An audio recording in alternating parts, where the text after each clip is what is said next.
Once again, we're just going to jump straight into this. Here we have a section of oh geez, I really need a pointer. That would be cool.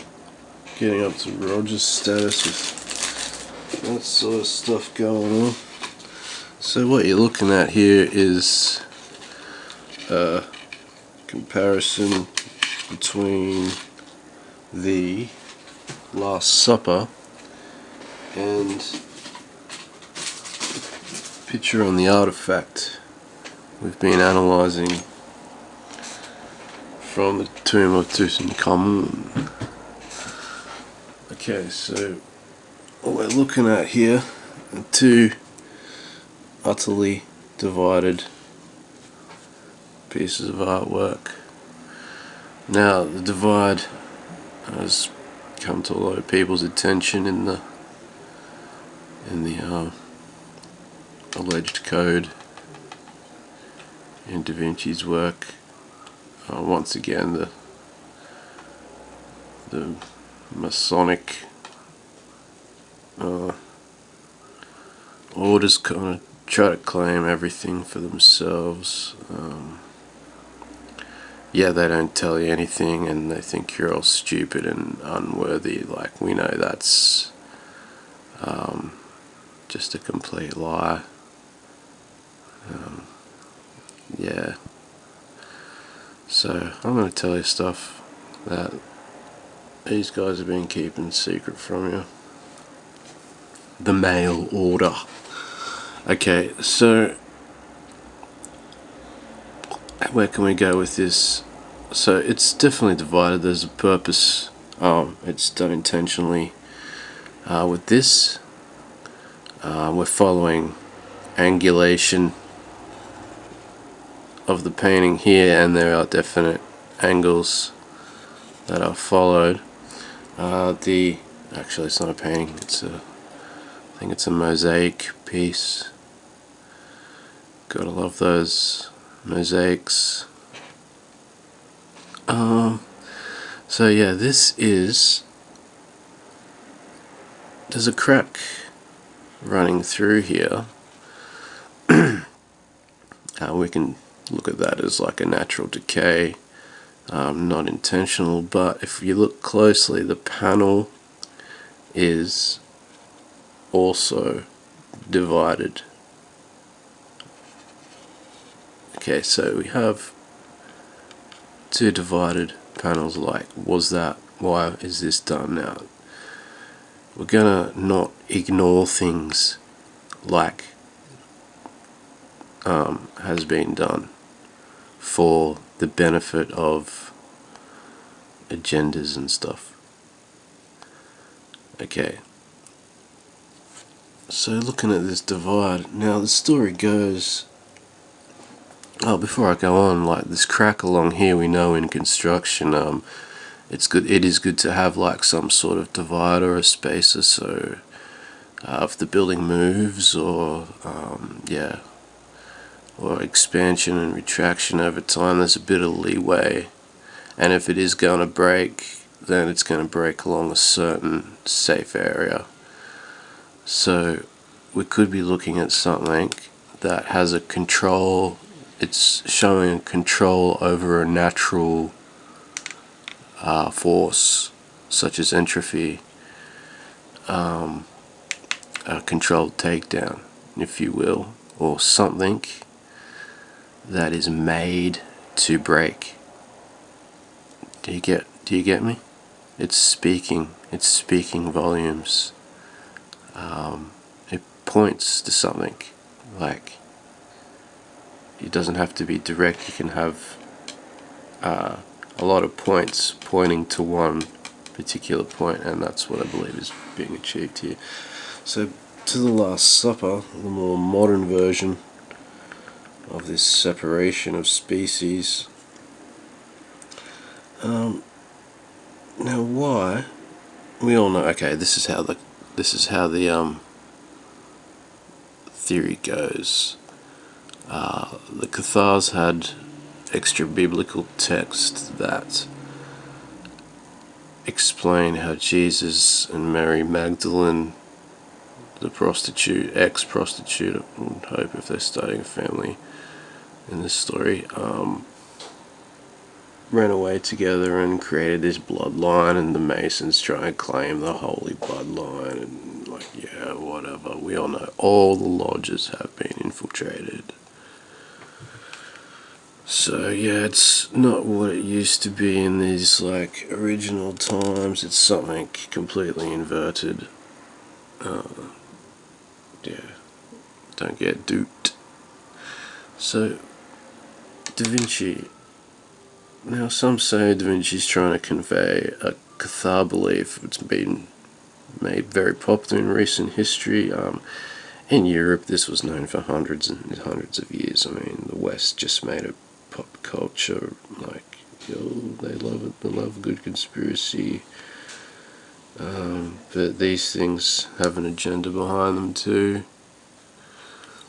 So now, so in the story, yeah, these two had a family and continued some sort of bloodline. But if we're trying to analyze what Leonardo himself believes,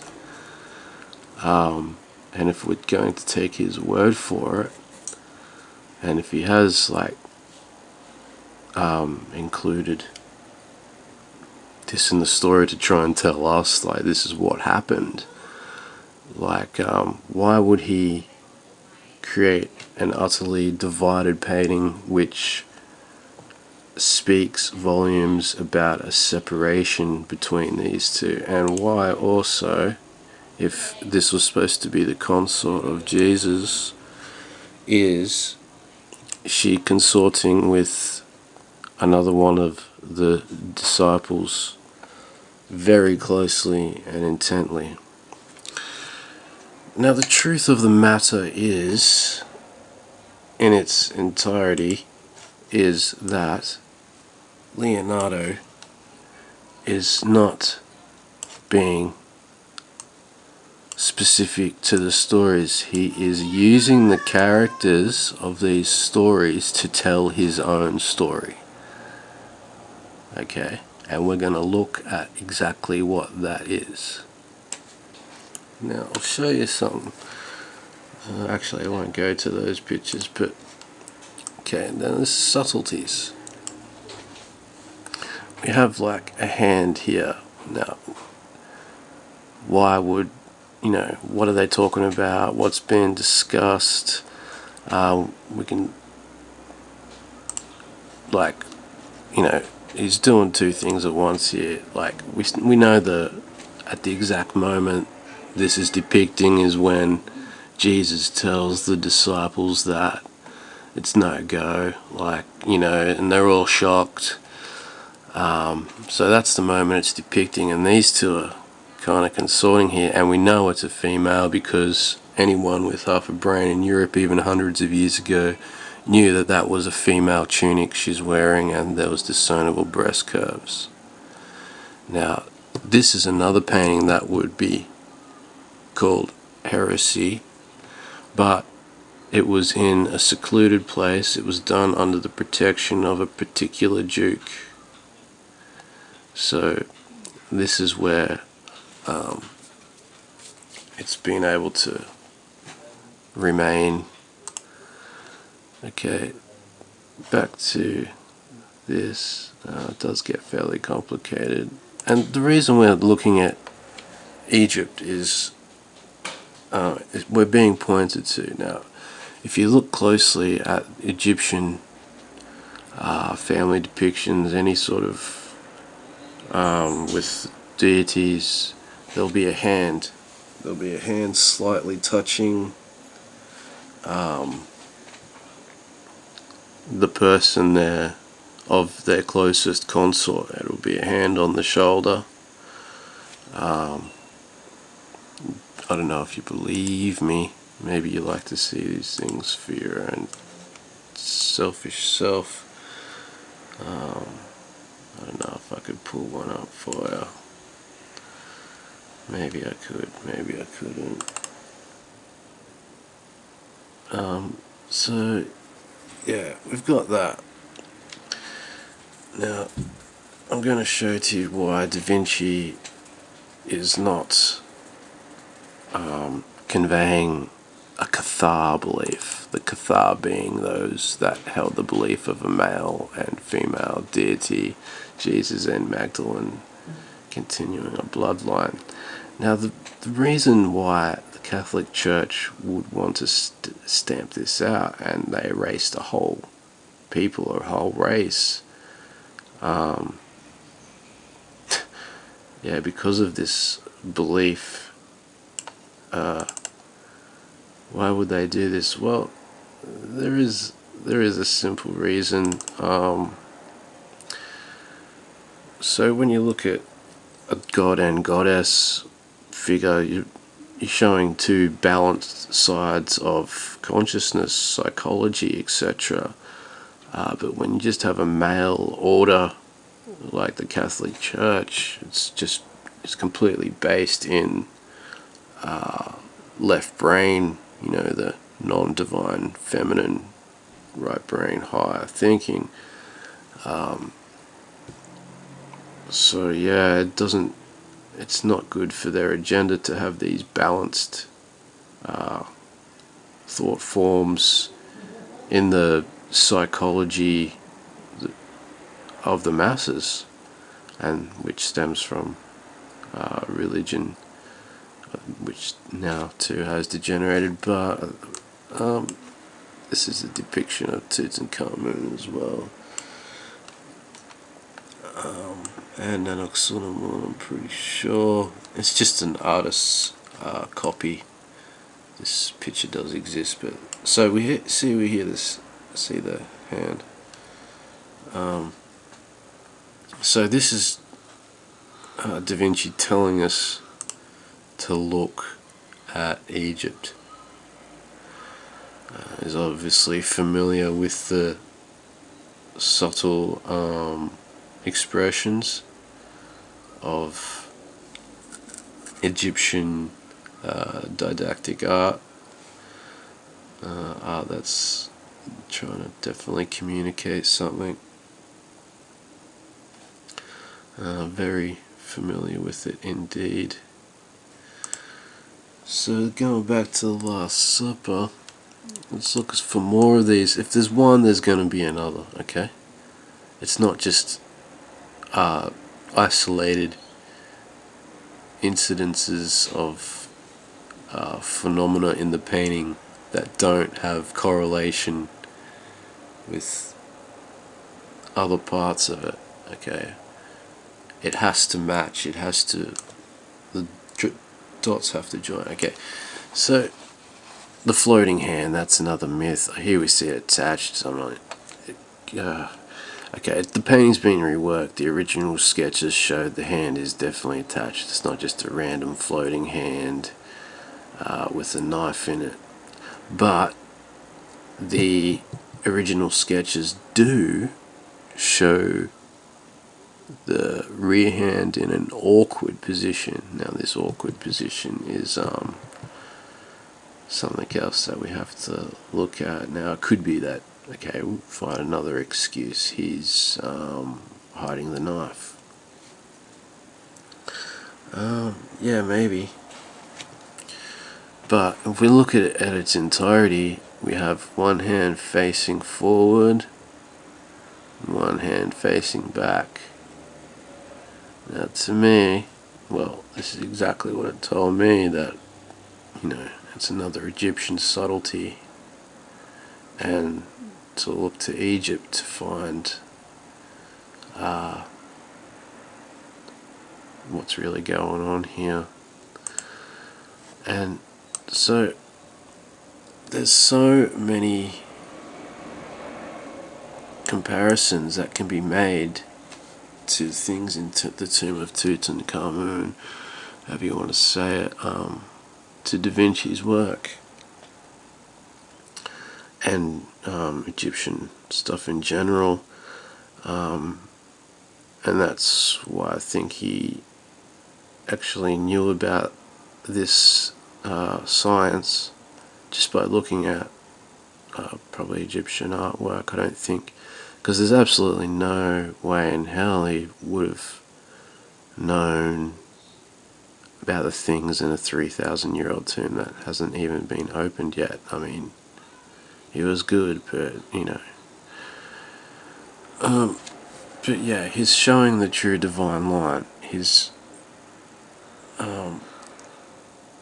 And with how my last video I was showing the Mona Lisa,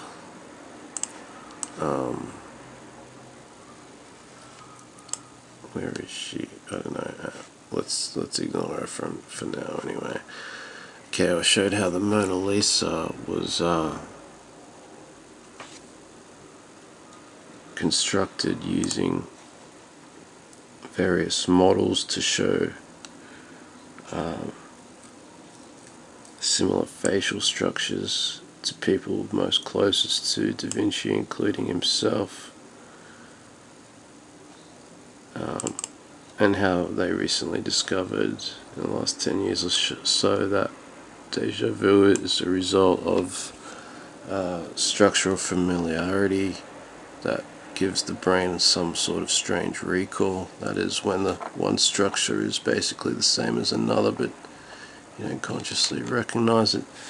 So we see, and then I showed how, like, the eye, most species, is just there to recognize certain symbolism in nature, and that gives a certain response, and how orchids fool the wasp into mating with it to pollinate.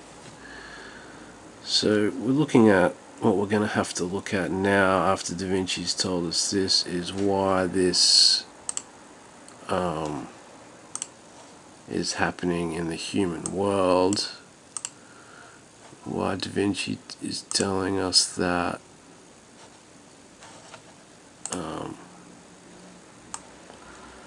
what is he telling us?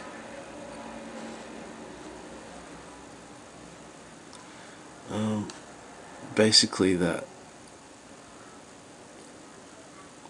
this female species, yeah, I had to go to my notes for this one, it's too much information, is basically mimicking a genetic compatibility.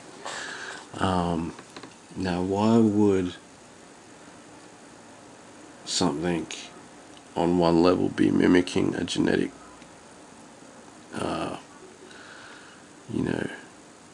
counterpart to Da Vinci? And what's with that? Was she a counterpart, really?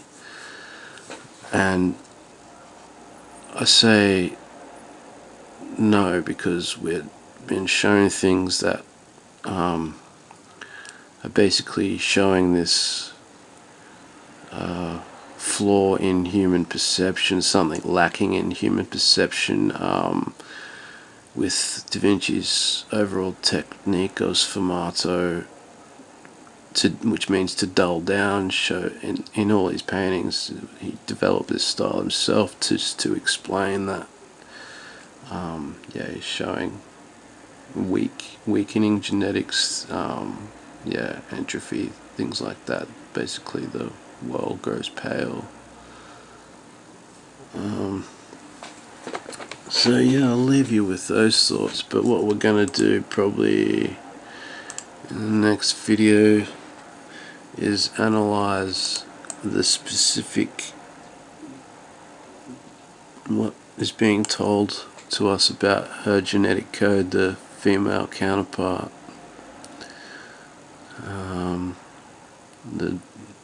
This divine prostitute, whatever, crazy people out there, like, it fits your psyche, it fits your own personal agenda as well, to discredit the Catholic Church. I mean, we all want to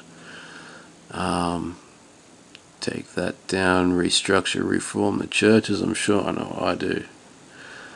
I think there's all you need is certain keys to really do it. I think they're available to us and certain creative thinkers. So yeah, we're gonna look at her associations, these two keys of, she's holding the keys of consciousness, yet there's something seriously wrong here. So we're going to analyze that. Okay, that's 20 minutes. I'll leave you with it.